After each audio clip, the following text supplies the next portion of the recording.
What's up, everyone? I get email from a lot of parents wanting to know what is strength training and what are some age-appropriate exercises for my young athlete or my child. In today's video, we're going to provide some key tips as well as demonstrations on some exercise that every young athlete needs to learn that you can do at home without weights and without a gym. So are you ready to find out? Let's go.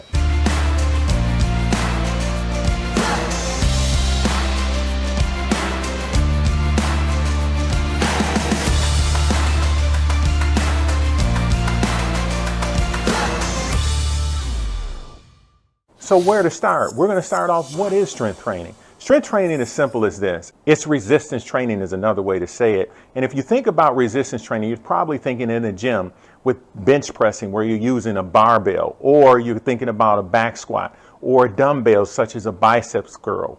This is an external load that we're going, an external resistance. But there's another form also, internal load, which is our own body weight, is what we're going to talk about today for the young athlete, because this is great for beginners because we're using their own body weight to strengthen. And what better way to start than to use our own body weight to learn how to move globally, I call it, which is teaching our bodies to move through space at different angles and different positions, because that's what you do in sports. That's what develops athletic performance. And the things I'm going over today will be foundational or functional movement, things we do every day. These exercises will pertain to things that we can build on, that they'll do where we add load. For example, what do we do every day?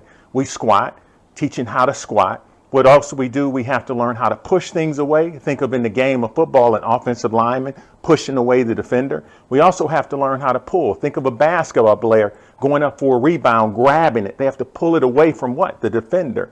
Also, what they have to learn to do is brace. Our trunk, our core stability, moving through space is so important with things that we do. These will be things that we'll go over with these exercises that are very beneficial because we're teaching the bodies how to move as a unit through space. So let's talk about the age of the child, training age. And what I mean by training age is how much experience do they have doing weight training or resistance training. And training age of 0 means they have 0 experience, where we might have a child that might have a training age of, let's say, 5 years. They have 5 years experience with some type of weight training or resistance training, strength training program.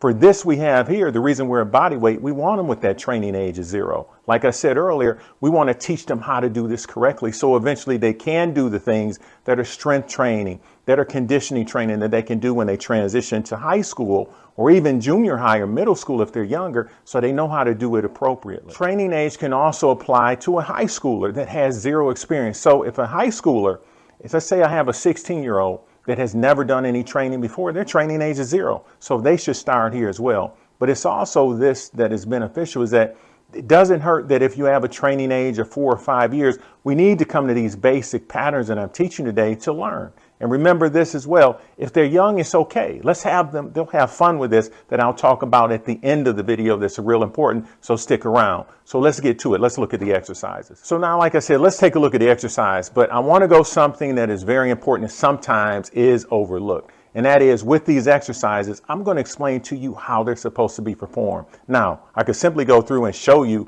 a 15-second exercise, not explaining it. But I think it's important for you parents and you coaches, because I've seen it from coaches at all levels talking about this, how important it is to teach appropriately. So with these exercises, I'm not just going to show you. You're going to learn something from this on how to do it and where things break down. So walk through, understand it. But this is what's important as you learn that. If you have a younger child and you're saying, well, Coach Edwards, my child's young, is it very important they learn all these things? No. We want them to have some guided discovery. So if there's a young child that might be elementary, we're going to have fun with this. But it's important you know what to do, isn't it? It's important you know what to teach. It's important that you know what you're teaching them versus just have them going blindly doing the exercise, because you see, that's the problem that's out there. So as you look at each one of these exercises, I'm going to teach you that. So when they're real young, remember, guided discovery, having fun. You might cue them on one thing that might say, get your chest up, have fun with it, get involved with them so they can mirror what you're doing. Now, when they get to this critical stage, middle school and high school, this is where it gets very important. And I'm going to tell you why with this as well. Sometimes we'll look at that and say, oh, it's fun. Yeah, we want to teach them fun. But how many kids go to high school and don't know what to do? I hear it all the time there too, where coaches, even at the college level, where it's been lacking with training age, and they're starting from ground zero because it hasn't been done appropriately.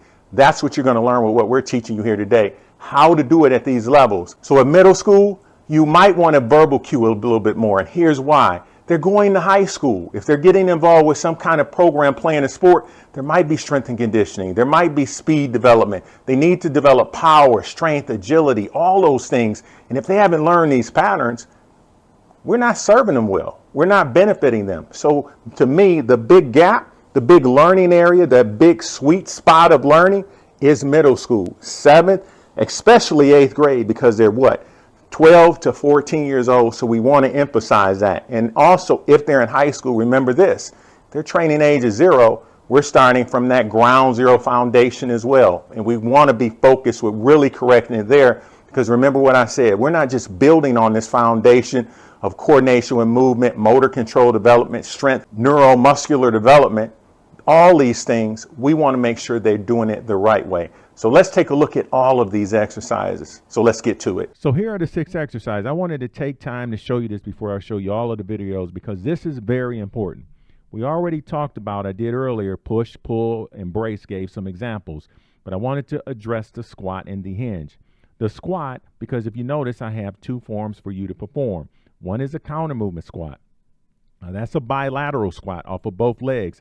This is teaching them to build strength, teaching them to learn how to absorb and produce force eventually. We can progress to other exercises, because the next, after we build strength, we can teach them how to build power. But we have to start here to teach them how to manage and produce force, strength off of both legs. Now, the split squat is teaching them now a good entry level for teaching them single leg strength development. Also balance, because we're narrowing their base of support. We're bringing their legs closer together. Now think about this, where this comes in, is that if you think of any locomotion, sprinting at maximum velocity, how many times are we on single limb or change of direction? This is that beginning stage that we're developing strength for that reason. Now the hinge. Seems real simple, this waiter's bow, when you see the video on this, but it's highly important that you take the time to learn this, because this is where a lot of athletes are challenged learning how to hinge from the hip. And this is where we produce our power from, if taught correctly, how to load the glutes and the hamstring. A lot of young athletes neglect knowing how to hinge, so they never get optimal power development, force development, until they learn this. So this is one of those simple things that's really hard until they learn it. So let's go through all of these exercises, and just remember, they're simple, but they're really hard until you learn them. So let's learn them and let's do them. So here we go. Now, looking from a front view, some of the things you want to see at first is athletes standing with feet shoulders width apart. The feet can be tilted to toes slightly outward, as you can see in the picture here with the arrow.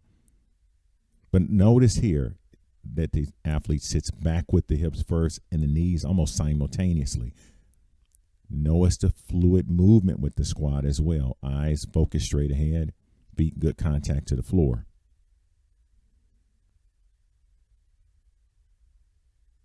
Another thing to focus on is to make sure that the shoulders and hips are parallel to the floor.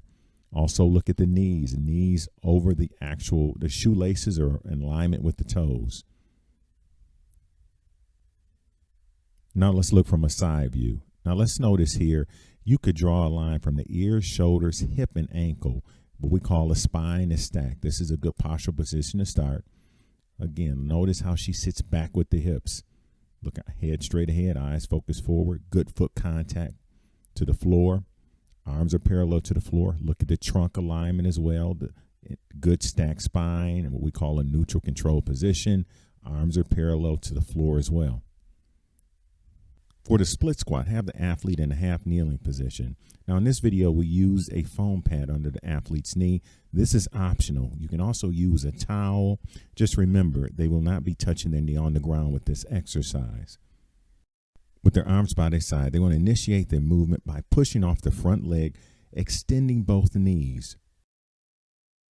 If you notice in the picture, the knee is aligned with the ankle and the foot.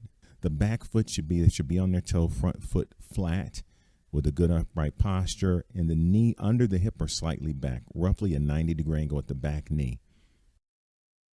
As they move through it, if you notice, control movement is extend both knees, slowly lowering down again, pushing through the front leg and slowly moving back to that down position, keeping the back knee 1 or 2 inches off the ground.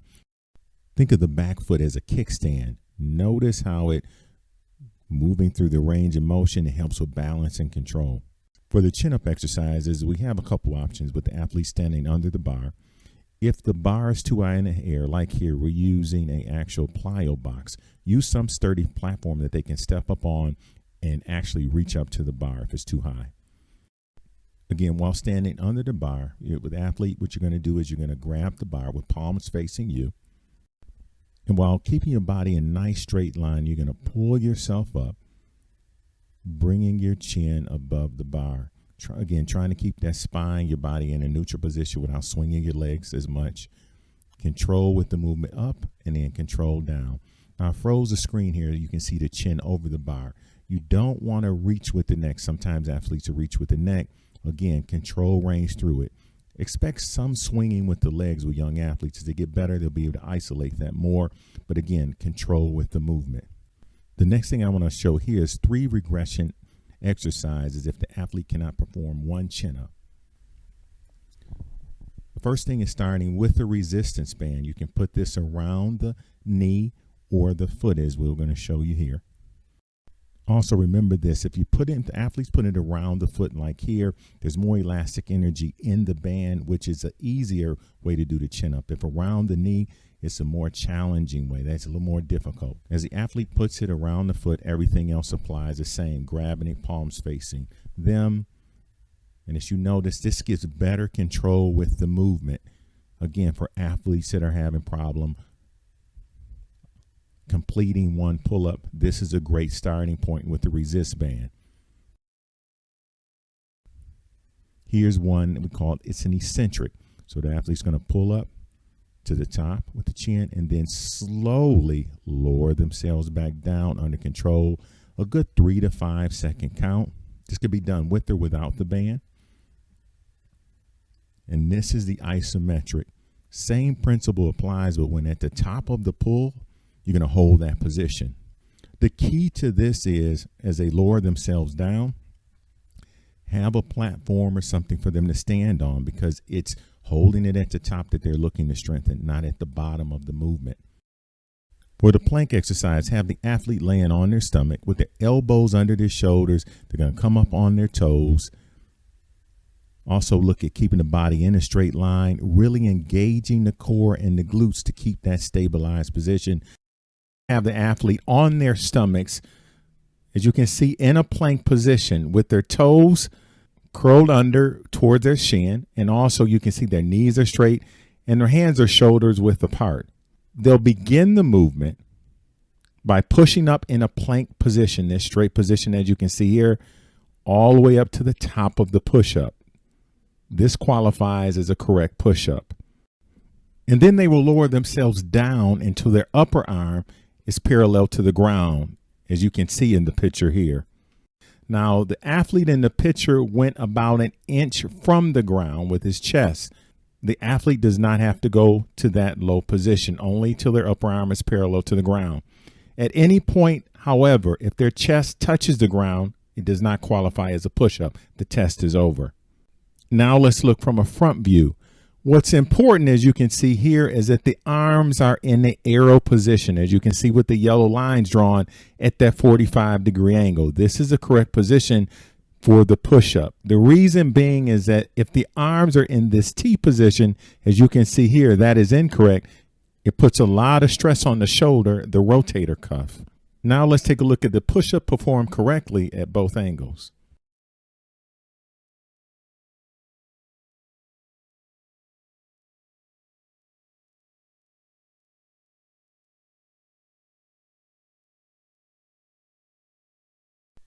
Now here's an example of a good incline push-up, a lower surface here. You notice we're using a park bench, but you can also use at home. If you have at stairs, you use that inclined stair or anything that's at a lower surface, as long as it's stable.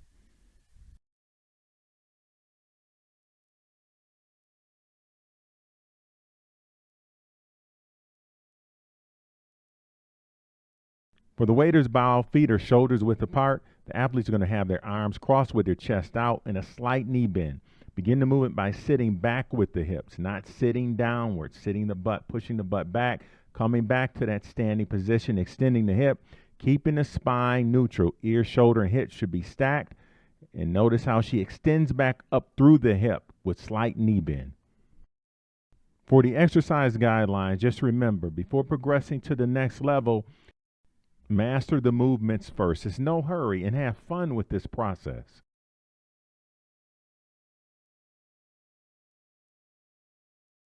With that said, everyone, just remember this: quality over quantity. When things break down with learning exercises, technical failure, stop. Because we want to make sure they're great athletes and having quality with movement. And do this: 7 exercises to improve athleticism. We have the free downloadable. Go to the link below and download it today, because it's going to help your athlete be the best athlete that they can be. Everyone, take care.